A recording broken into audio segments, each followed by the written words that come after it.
I'm Tom Henderson. I'm sitting here in beautiful Del Mar, overlooking the ocean in Mark Whelan's house, and I'm going to enlighten all you clowns about the real Friendly Sons. I joined the Friendly Sons through a guy named Patrick Galvin, and we're still friends. Galvin and I met at church. We were both about 10 minutes late for Sunday Mass one day, and he and his wife, and I think he had 2 kids then, and we had 2 kids at that point.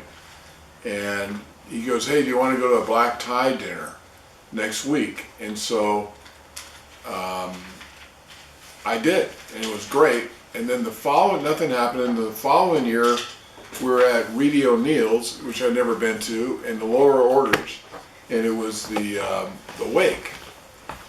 Or not, the wake would be in September probably, so that's March to September. And all these guys in these green jackets, it was unbelievable to me. I said, this is fantastic. So I filled out a membership card, and Mike Neal's secretary was the secretary of the Friendly Sons at that point. I think her name was Kathy. So I turned it in, and I started calling like twice a day, worried that I wasn't going to get in the Friendly Sons for some reason. And I'd call and say, "Look, I can prove that my grandfather was from Ireland," and she goes, "You're way overreacting to this." She goes, "They never turned down anybody. The next board meeting, they'll probably get to it, but I don't want you calling so much, so I'm going to make sure you're in the Friendly Sons." So that's how I joined. And the reason I joined, there's something about the Friendly Sons when you're not in them, when everybody's got their green jacket and they're singing songs and buying beers, and the whole thing is fantastic.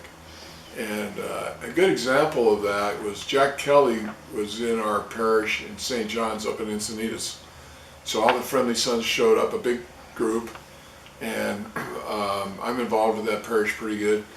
And so we're in our green jackets. I had 5 guys ask me how to join. They didn't even ask what we did. They just wanted to be part of it. And that's kind of how I was. I don't care what these guys want to do, but I want to be part of this. And I remember at that wake, I was talking to Frank O'Dwyer, and Frank said, "This is the best club in San Diego." And I could just tell he knew what he was talking about, so that's when I frantically signed up and joined the Friendly Sons, and I loved every minute of it. I don't know who was president then. It might have been Frank O'Dwyer.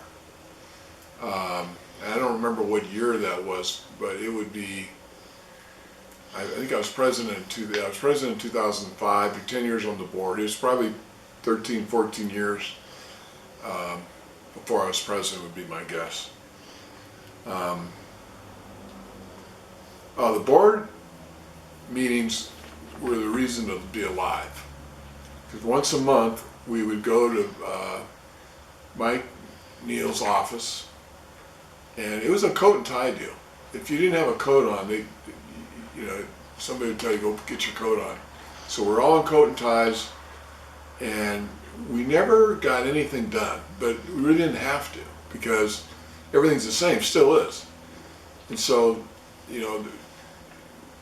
obviously our main events are the membership luncheon, St. Patrick's Day, the dinner, the wake, maybe a golf tournament. And so nobody ever missed a board meeting. I don't think O'Dwyer ever missed one for any reason. And we drink a lot, and then there would be no to-do list at the end of it. We just go over to Dobson's and drink some more. And I remember being in Dobson's with Mike Neal and somebody else. And Neal and I were talking so much, the other guy never said a word. And finally they closed, and Mike and I were walking out, and the guy went the other way. He goes, "Hey, who was that guy?" And I said, "I have no idea." So that, to me, I have great fond memories of Dobson's and the Friendly Sons, for sure.